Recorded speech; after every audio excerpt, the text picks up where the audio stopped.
Welcome back to Dungeons and Designers, a M of One Network podcast. I'm your DM, Will Churn, and I am joined with, and I'm going to point to you guys, and then you're going to say your names.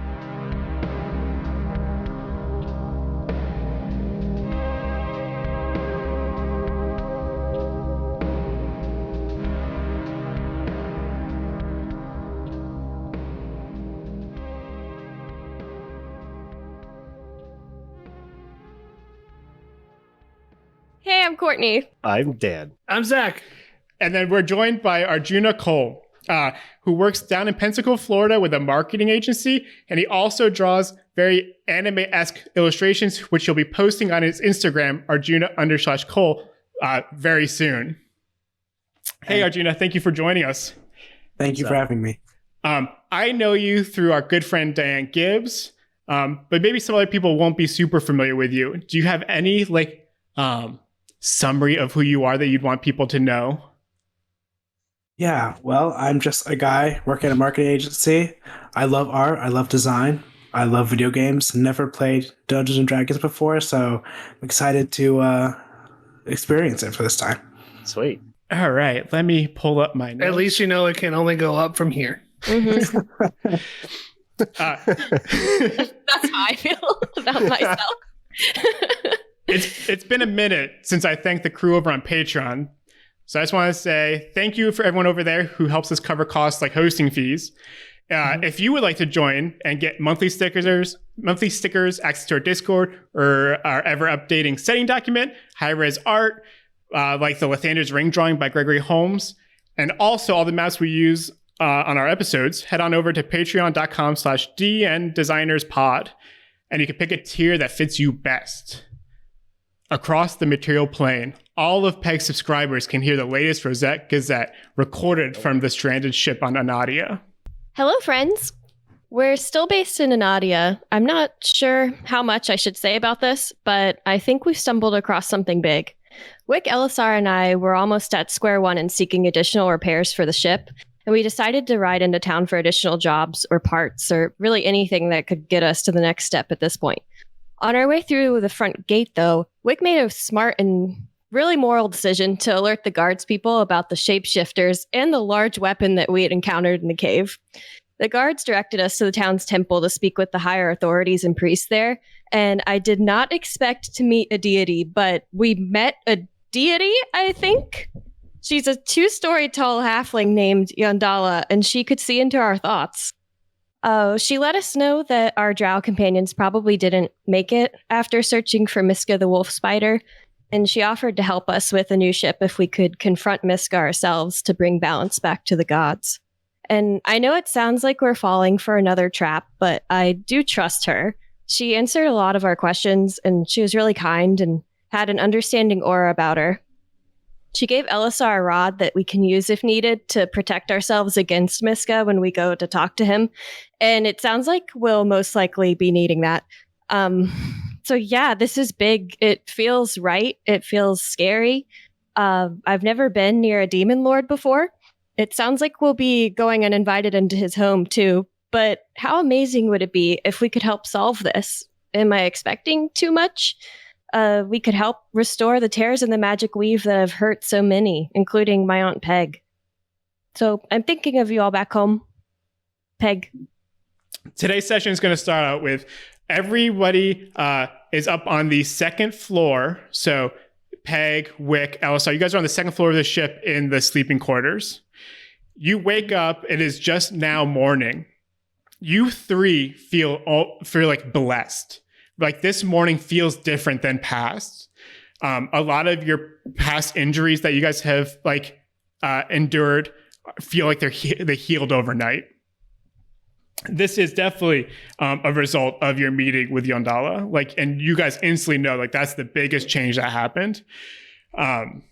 Downstairs, Ronak has already inserted the hard drive into his droid, and they're both down there in kind of the captain's quarters of the ship still. What would our crew like to do? Wick's gonna just roll over, kick her feet off the bed and start stretching her wings and legs and go make some breakfast. I was going to say something, but I don't have anything to say yet. Skip me. I'm gonna go find some food for Craig. Cool. So everyone's kind of just like getting their breakfast stuff. Yeah, recording. Yeah, downstairs, you see Ronag kind of working with the droid. And it's kind of maybe going through like their tests, right? Making sure that the droid knows Ronag. And you see him kind of like tapping on the forehead of the droid. And he goes, hey, who's in there today? So I go like, hey, who's in there today? No, Ronag does that to you. He's like tapping on your metal head. And he's like, sorry. hey, who's in there today? I'm going to say, I don't really know. I know that my model number is X-537. He's like, all right, we can call you that today if you want. And he goes, just stay right there. And he brings out like a cord from the main like panel of the ship and inserts it into the side of your head. And he's pulling down all of these like coordinates and recordings you've been making as you've gone through the town. You experienced quite a bit of pain last time. So you are now like fully like rebuilt and refixed. You might not be feeling the blessing of Yandala like the others, but you're feeling pretty good. And what you see on like the dashboard of this ship is coordinates and landmarks. What you might not have known is that as you walk around, your internal mechanics are recording everything around you. And what you see is like a map being constructed. And what is being constructed on top of is the scannings of the planet when you guys came in, right? So like while you guys were like coming crashing down, the ship was also scanning. Now you have these more intimate recordings of like the city, the cave system, the canyon. And what I'm going to do is I'm going to switch over for video and for you guys to the map that's being created. So what you see is like this hex grid. And on the right side, you can see the green is the city of Nopth. The blue is that hydration farm, the absorbent farms. The gray to the right of that is the spaceport where you guys eventually took your zip line across the red, which is the canyon that was dug in. And you guys ended up to the right side of that. That yellow rectangle is your ship. So if I turn on this, that's where you guys currently are. Whoa. Okay. Oh, we're trying to step it up using Figma today, making things a little fancier. In the top left corner, based on your descriptions of what you guys saw in your vision and the scannings from the ship coming down, you can kind of assume that the cave you're looking for is up there. Another thing I need to tell you guys while you look at this map is the lighter colors are higher altitude. So you guys are in a very low kind of ravine right now with your ship. To the northwest of you is a mountain. And it's not huge, right? But it's like a big rocky crag because the planet you're on is very rocky, red dirt, dry. The dashed line is a road. So as Arjuna's character, Mod X537, is that what it was? I came up with it. I should probably know. As you guys look at the screen, you can see this like height map being built. And the city, that green area, is being filled in as it's like pulling in all your recordings from what you've seen. What with the crew upstairs? Have you guys found your food yet? Is Craig being fed yet? Oh yeah, Craig's just chomping down. So Arjuna, you see coming down the stairs at one point, a dark elf, kind of gray skin, white hair, purple like eyes. And he walks past you, past the captain's quarters, and goes down to like the storage bay. And what you hear is like a giant lizard rumbling around. And as he's being fed, the whole ship is rocking back and forth a little bit. Craig's a little big for the ship. Craig is, Craig is, this was not made to keep, we don't even know if the ship could take off with Craig inside. Oh, no. But it's okay. It's okay because Yandala is already going to give you a new ship if you survive this next adventure. If we survive. Fingers crossed. Right, if Craig survives. Yeah, point. Wick makes 2 pieces of toast and spreads this like space peanut butter on it and just sets the second one on the counter and says, Peg, and then waves it in the air and sets it down and then walks downstairs eating her piece of toast. So Arjuna, what you see now is a raven humanoid looking creature. No real wings, but taloned hands and feet, eating a piece of toast. Peg, I think it's your turn. Yeah, I peek out from upstairs because I really love the smell of that peanut butter. And I come down with the little silverware pieces I've been collecting over time and set the table and sit across from Wick. So we have, Peg's character is a cat humanoid looking thing. And is it a leopard cat? Is that what we decided? Yeah, it's like a house cat that's like a leopard water cat. But very fashionable. And probably one of the younger feeling of the three, right? You have a little bit more spirit than the other two. So in the captain's quarters around, there's Wick, Peg, the droid, and Ronag. You guys are eating. Android doesn't need to eat, right? You're a robot. And you guys can both see the map being built as well on this kind of holographic screen in the front. Ooh. Wick will jump up and say, "Excuse me, Peg," and run over and kind of drape an arm over X537 and say, "Hey, buddy, good morning. How's it going? What you got here? How's it looking?" And just kind of with one arm across the shoulder, try to look and see what the map's showing. I guess I'm not really sure what I would do in this situation. Don't worry. What would you as a person do? I would just continue monitoring the map and just, try and figure out where we need to go. So yeah, as the bird kind of comes over and puts his arm around, you're not affected at all. Like you are focused on this cord. Her arm. What did I say? His. The mustache woman over here. You're more consumed with like this cord coming over your head and plugging into the computer and the screen that's like ever changing and building around you. Okay. So Craig is now filled.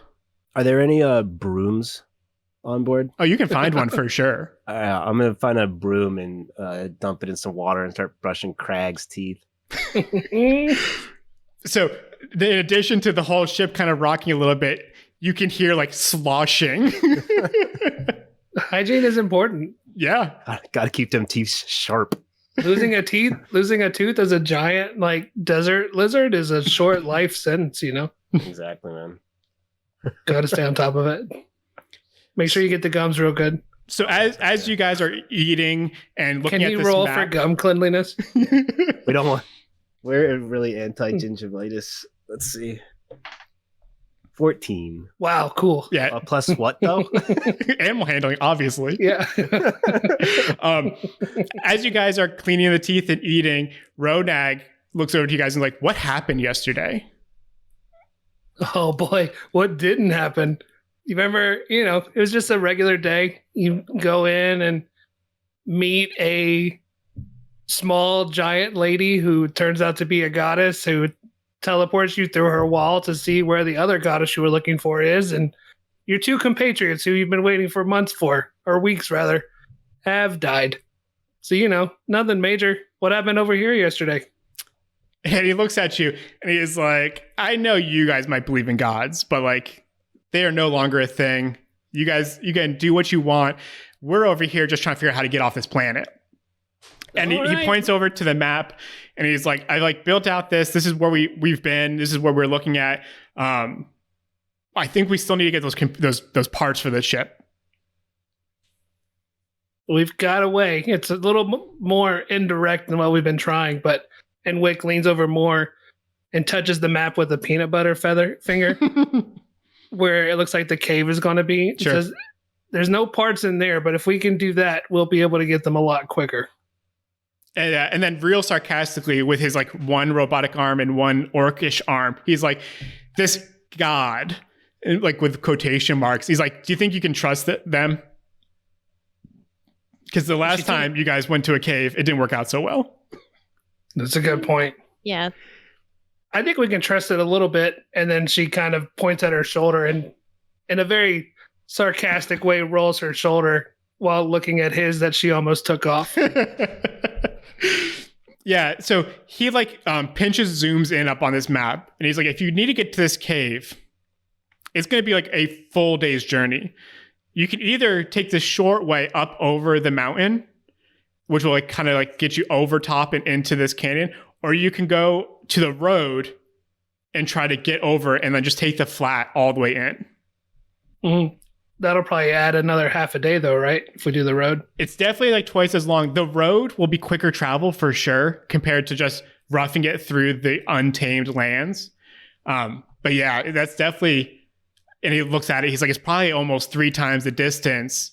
You'll probably be going like half as fast, like twice as fast, but he goes, eventually you're going to get off the road and you're going to still need to make distance on that flat area.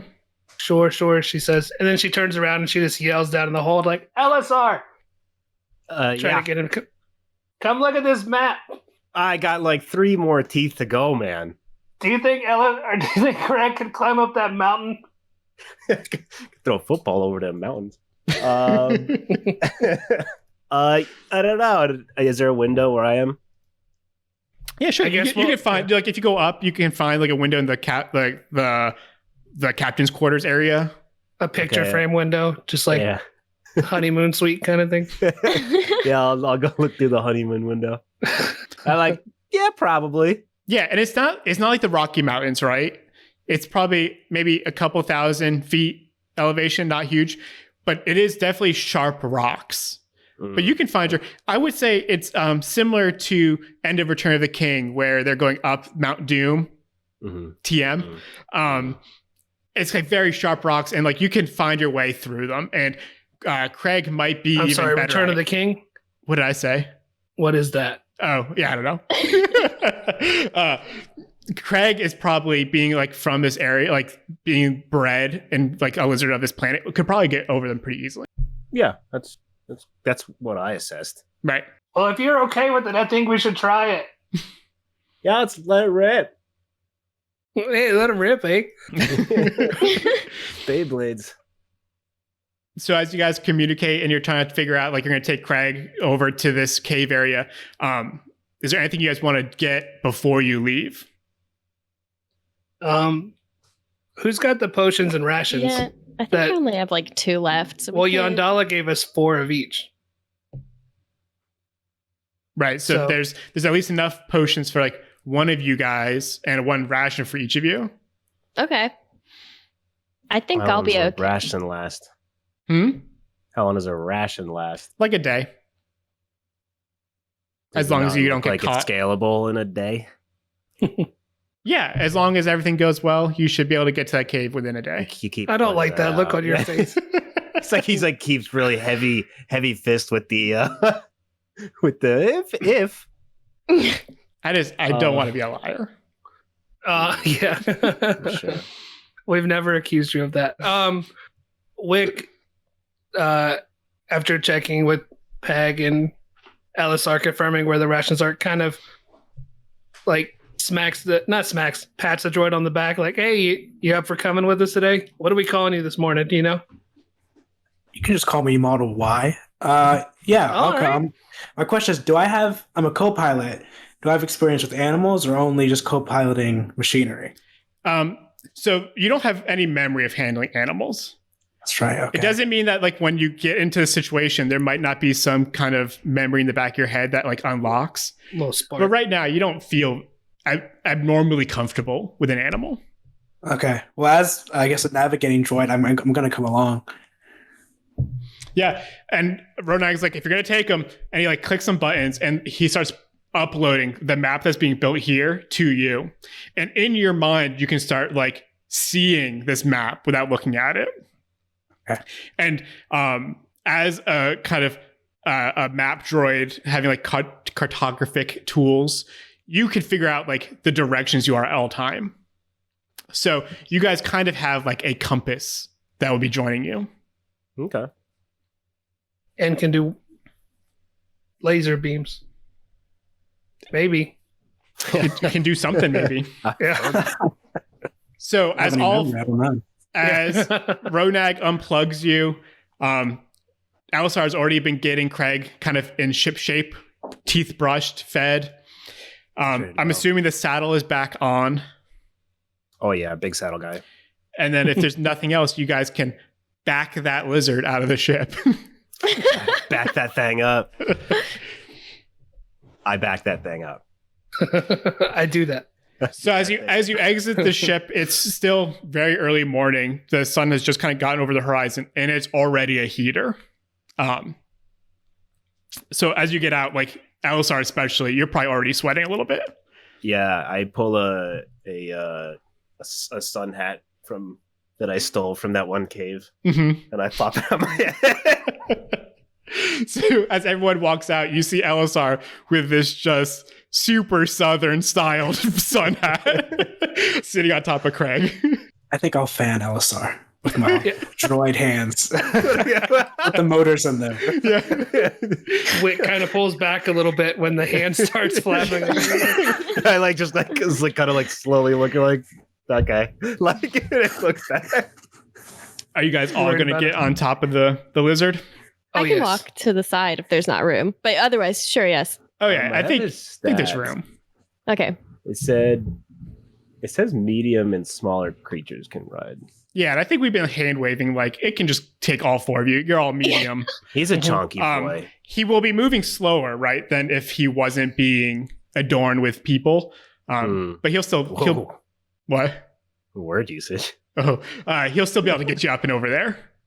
So if he's moving slower, since I'm a droid, can I just walk along with you guys? Sure. I'll do that. Nice. Now, just to be straightforward, he'll still have to move slower to keep back with your little humanoid legs, right? He's very big. He's like bigger than a horse. So yeah, you guys could take turns or something, but the pace isn't going to be super fast. Each of these hexes is about 2.5, 3 miles. So it's going to be a journey no matter what. You're just going to kind of take it slower, especially in this heat right now. Mm-hmm. And the way we're going to kind of like meta game this travel is you can move up to 2 hexes before we roll to see what you find, what happens. Okay. Does that make sense? So maybe we could take turns, or if you guys want to just give Alisar the ropes to Craig, he can decide where you guys are going. I can roll. We could together to decide, right? Yep. So if you're down here on the ship currently, the obvious choices would be to either try to cut right over to the road and take that up, to take the flat kind of level ground without the road and go that way, or go up and over the mountain. What do you guys think? I think the mountain and cutting it quicker would definitely be helpful in this heat. But you and Model Y know how to get there faster and might know how hard we can push Craig. I think it's been pretty tough so far. I think we'd give it a shot, right? Mm-hmm. Yeah, seeing as we have Craig. Yeah, and we have Craig. I have the map. I think that we could just cut straight through the mountains. That works for me. So, Dan, if you go into Figma, there's a icon called Group on the left side. Oh, crap. I did it. Just move that 2 hexes to where you want to start going. Not the symbol? Oh, because the symbol's a shit. Yeah, no, the symbol. That yeah. Oh, I think I've been moving? Yeah, move the logo. Boom. Perfect. Nah. So look at that. It fits right in the hexagon, just like that. Like a glove. Wow. Like you made it like that on purpose. Okay. So it is currently still very hot out. And you you are starting to go up. You just get to the foot of the mountains, right? We have dysentery. The rocks start getting bigger as if they had kind of crumbled off the top. So you're kind of in a low boulder field. So there are opportunities where you can get Craig into the shaded areas of some of these giant boulders. Okay. But you haven't seen any life or anything else. There's no foliage or anything. It's just a barren, and you're starting to go up now. Where do you guys want to go next? I guess you're just going. Yeah, and maybe hang a right to where we don't have to go all the way up to the top. This isn't kinda working. That's okay. Whatever. You get the idea. Okay. Oh, there you go. I had a line on mine and it just kept flipping up and down. So as you start to kind of curve up, you're getting higher and higher. Mhm. You're in these rocks, and you start to hear rustling of things. You are now far away from the developed areas around Nopth. You don't see anything immediately, but you can start hearing in the boulders like hard tapping and things growling and screeches a little bit. Some off in the distance, but as the higher you get, you're starting to see like things changing as you kind of get up and up. You're now probably around 6 miles or 8 miles away from your ship, Okay. right? So it's probably been, Dan, how far do you think you get 8 miles at like a normal speed, like a regular kind of walking pace? For how long? 8 hours, 9 hours? Right? No, 8 or 9 miles. How long do you think that would take? Walking? I Yeah. don't know, like half an hour a mile if you're just walking. 4 hours, 4 or 5 hours. Cool. So you're 4 or 5 hours. You can barely see your ship down below, and you can tell like the altitude and the environment is changing. Where do you want to go? Into a more mountain? Yeah, Or like, yeah, more hard rock mountain, less sand. Okay. I guess we just keep on continuing, right? Mm-hmm.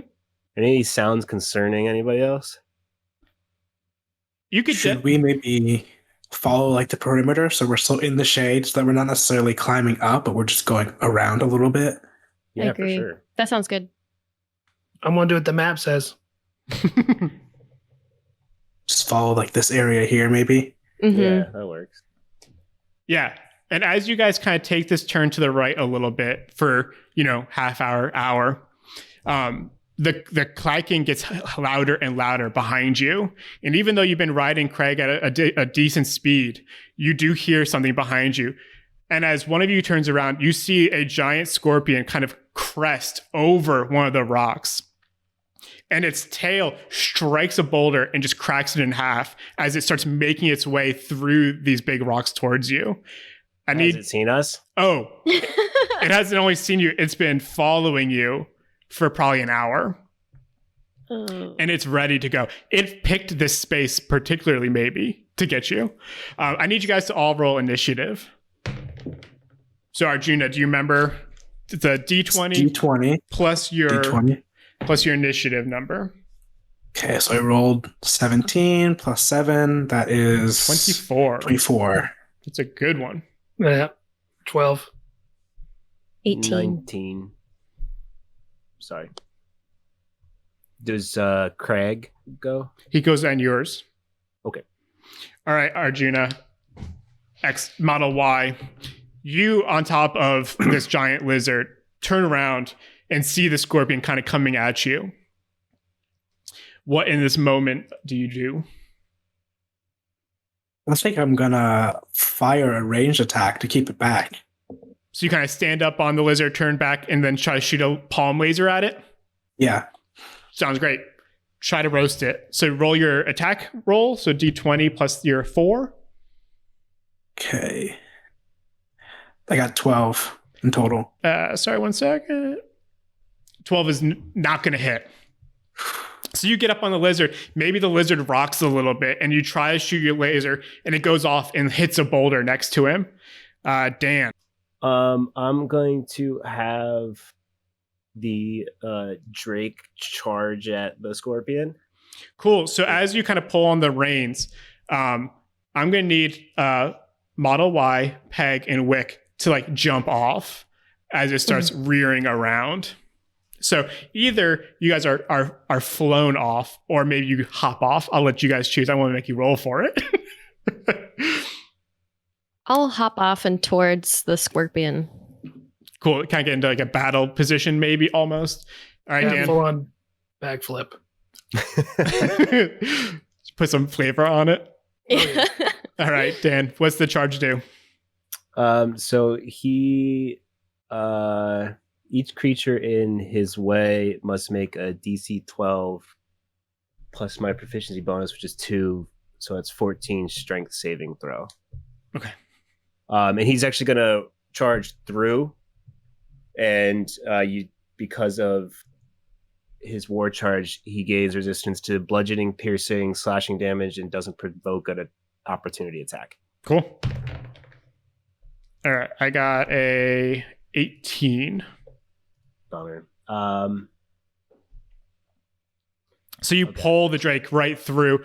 The Scorpion kind of jumps to the side a little bit, but it's take damage.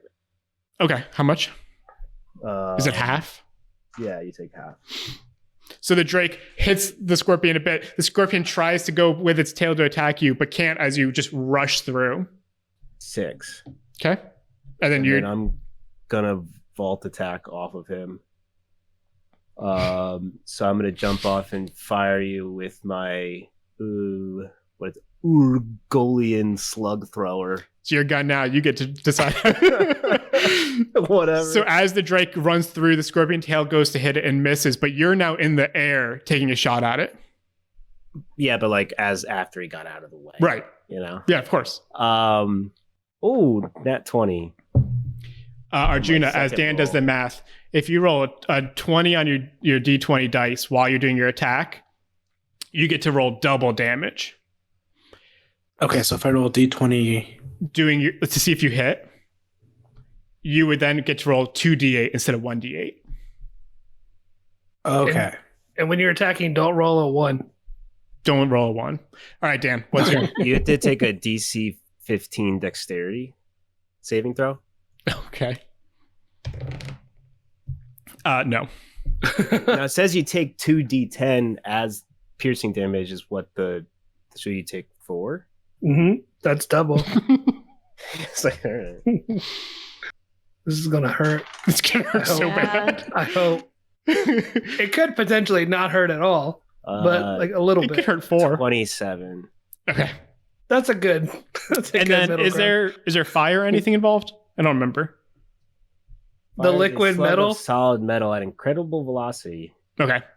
Peg. It just says you get... So Dan did 33 damage. It's not looking great. It got hit by a giant lizard. You guys have never seen Dan just like leap off before. Yeah. But in midair, Allosaur's ever jumped off of anything I before. should probably add my dex to it too. Just saying. Maybe next ahead. time. Yeah. Dan in midair just fires a hot piece of lead through the Scorpion's chest. Now the Drake is kind of in the distance. What are you gonna do? Start a ska van. Yeah, the Scorpion doesn't look. I mean, there's not much saving it either. He's just kind of like almost laying there at this point, right? Oh, he's still fiery. He's gonna come for one of you guys. Oh yeah. Okay, so he's raring to go. All right. Well, in that case, he's probably too angry for de-escalating maneuvers. I'm going to go in. Yeah, this is be very akin to like reality. Like if a bear in the woods attacked you, right? Yeah, I was doing all these like thinking of like I could try to scare it away. No, at this point we're in there. Oh no, okay. and it's big. It's big. It's like the size of the Drake. It's bigger than Craig, I think. Yeah. Yeah. I'm going to go in for a trip attack to see if I can at least get one of his legs out from under him. With and extend my rod out all the way. Sure. For it. So let's see. I'm also going to use a superiority die when doing that. And then so to hit, that's 8 though. Does that work out for me? It does not. Okay. That's a very, very low. Then I back away. Yeah, we're done. All that talk. Don't worry. You go in. You're now like underneath the Scorpion and you swing it and you just miss. Perhaps it's the uneven terrain. Who knows what happened? But what I do know is it is now the Scorpion's turn with you Sweet. Underneath it. I'm ready. Yeah, so as you go for it, he's just going to like take his tail and try to strike it down on you. Okay. But only gets a 10, so I'm assuming that misses. So it misses. Yeah, you watch as it breaks a rock next to you. I want to use his tail against him in a brace reaction attack. Okay, what does that look like? Grab it and use it, like point it towards him. And I'm going to try to figure out how this works. But I'm using a brace maneuver to use his tail against him. Okay, so Does it go into the hole that Elisar just shot in its exoskeleton? Oh god. Probably. It's 21 to hit. Yeah, that for sure. Whatever you're doing works. This is a Dragonheart move. Yeah, this is very sad for Peg. 14 damage inside that hole. Yep. So you like its tail comes striking down, misses you, and you kind of redirect it back into itself. Amazing. Simply amazing. Wick. Wick, after so she gets ready behind where Peg is and just charges with an unarmed strike. So you just go try to fist ablazing. Yeah, just a couple open palm strikes. The first one is a 9 to hit. That's a miss. Okay.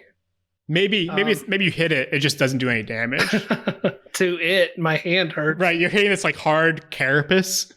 Yeah. So then I'm gonna. Do you get a bonus action if the first one misses? I think so. Yeah, bonus action does not require success. So I'll do my bonus action, do another unarmed strike, and that's a 16. That hits. And it does 4 bludgeoning damage. Okay. And with the crusher feat that I got at level 4, once per turn when I hit a creature, one size larger. He's large, isn't he? Not medium. Yeah, but you can do up to one size larger. Okay, so he moves back 5 feet to unoccupied space.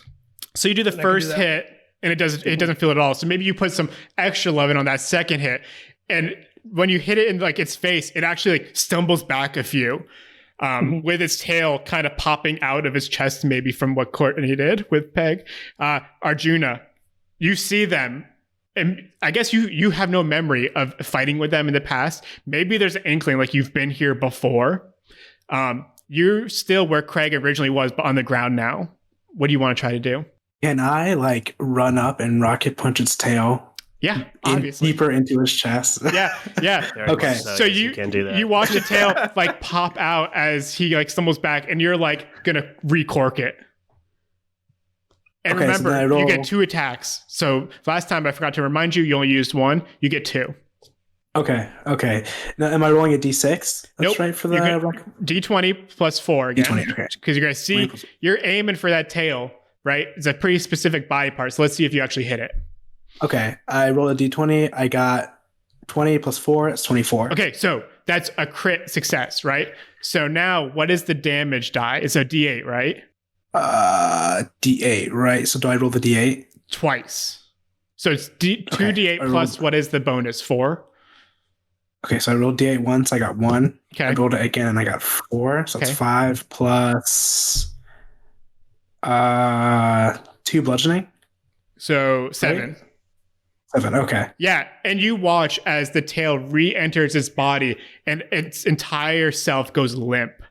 And with a loud thud, you hear the weight that was lifted up off the ground by its feet kind of just hit the ground and shake all the little stones around it.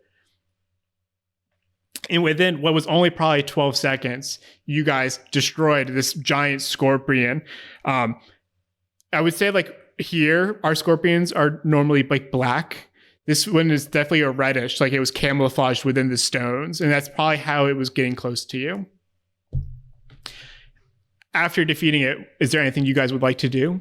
Or do you guys want to get back on Craig and just keep going? I think just a general walk around Wick does just to make sure everybody's okay, try to help Peg up and check with Elisar that he and Craig are okay. And a high five for Model Y. Yeah, thank you. I'm going to high five Peg for that assist with the tail. Rocket high five. Oh my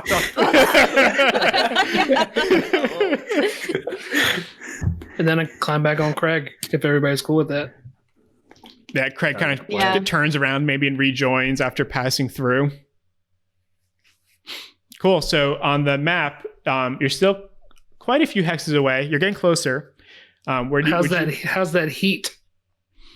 So that's part of my table of things. You guys have gotten pretty lucky. It stayed pretty. It's hot for sure, but it hasn't gotten crazy. All right, Dan, do you want to try to move the hex for us? Oh, baby, yeah. Oh, yeah. Yeah. So you guys take this turn. You're now starting to go back down a little bit, right? You're on the back side. And what you can see in front of you, both to the left and the right, is a giant kind of valley canyon-esque thing that's full of spider webs. And not just spider webs, but like sacks of webs hanging from different ledges. Nah. Something else. Craig turns around. Yeah. We'll have to rewrite it, make it something else. No, it's totally fine. So What you do know is that this is part of that vision you guys saw from Yandala. As you kind of, the distance was coming close to you, you saw this spider-formed cave. Mm-hmm. And you know Miska the wolf spider is supposedly in here. You do see on the other side, right? This is probably a couple miles, maybe 5 miles in front of you. So north, not west, like the cave you want to go to. There is another cave opening. Okay. But the cave you really want is to the left.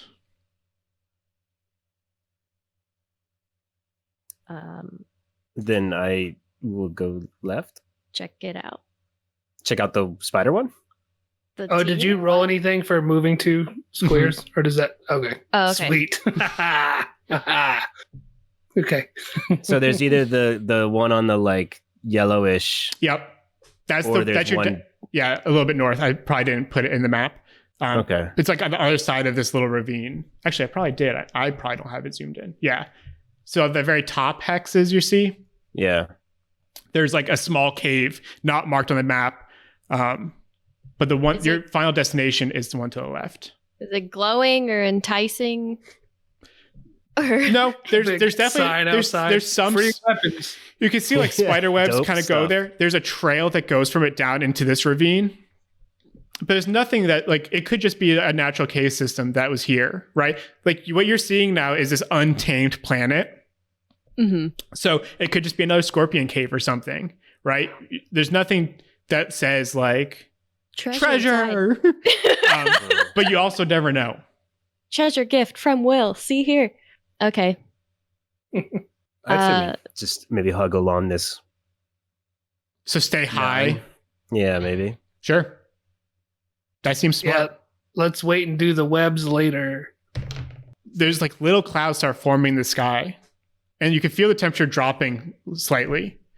And that's very weird for this planet. But I guess you would probably just enjoy it. So as you go to the left, up higher than you see the high ground. you see these 2 giant insects that are also very red. It's not a scorpion. You can see they have like these giant antennas that almost look like feathers. And if you watch long enough, you watch one like spit this acid on this rock and watch it melt, and then both of them go over and start eating it.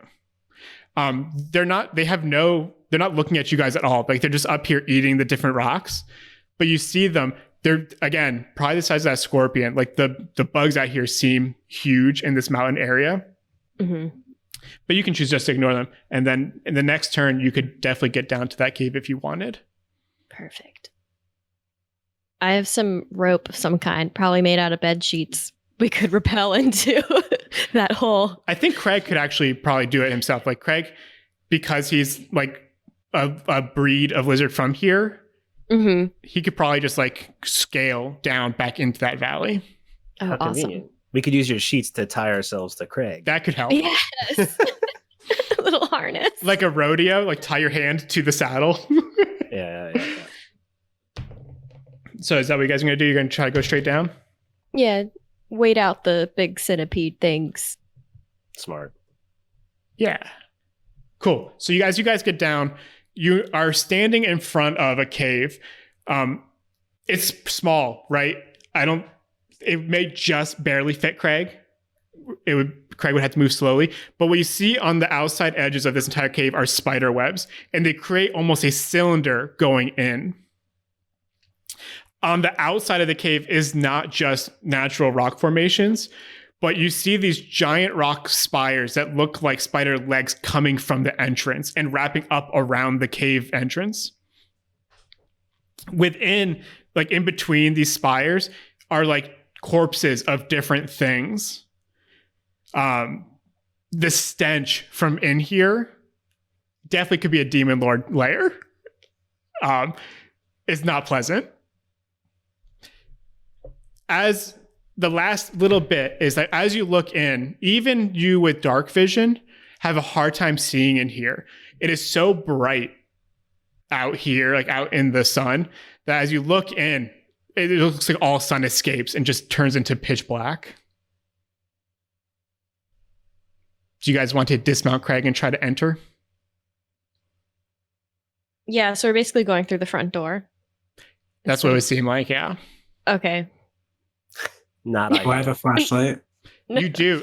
So Space torch. each of you guys has space torches. On you, the droid has on his head like 2 lights. Okay. Has anyone made that logo yet? We need to do that. Space TM. Space Is that a torch. space torch? Yeah. So what do you guys feel like doing as you stand outside of this dark cave? Not going in there. Yeah. But I was thinking maybe we could go through the back way, but The other hole, you think? the back door. yeah. So Thanks, wait, Tom. we have 2 caves we can go in, or we could go up to wherever those 2 big things are eating. Right.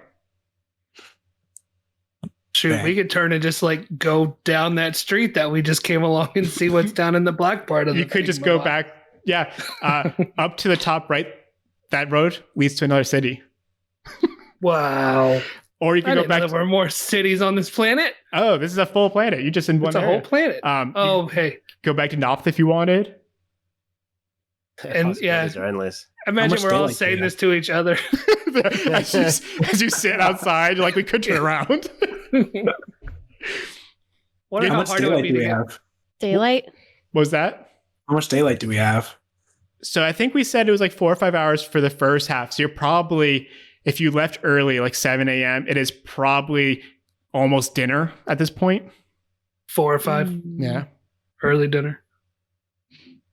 I mean, So- we're probably going to use this ration soon, right? I would say you've probably been nibbling the entire time. Nibbling. After you beat that scorpion, you guys were probably all like, let's eat on the back of this Drake. Probably giving some to Craig as well. Also, we did kind of fly halfway across the known galaxy to get to this place to go into this cave and talk to this person, Craig ate a bunch even of if it those was scorpions. indirectly. Does Craig ate the scorpion? Yeah, Yeah. a bunch of it. All right, I need him to roll a Constitution saving throw. No. You can eat without the poison part. All right, what are you guys gonna do now? Wick's gonna look at the other 2 in Model Y. It's like, I don't think you remember this, but I don't remember a lot of other stuff in here except for the one giant demoness. Are there other monsters in here? Do you guys remember from the vision? Oh, I'm sure this thing is going to be filled with spiders. I didn't see anything, but just based on context clues. That's a good point. As she looks around. It's now or never, folks. Elisar, you got that staff rod thing? I do. Is Any it idea how to together? use it? Not a clue. Yeah. All right. You say that, and Wick Nice. takes a deep breath, and you can hear like the electric box kind of like gargle and crack a little bit, and she kind of starts a step forward, but takes a step behind you guys. Like, let's go.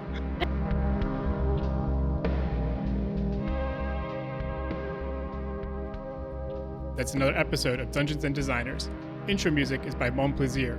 Editing and animation was done by me, your friendly DM Will. Find this and more in the description.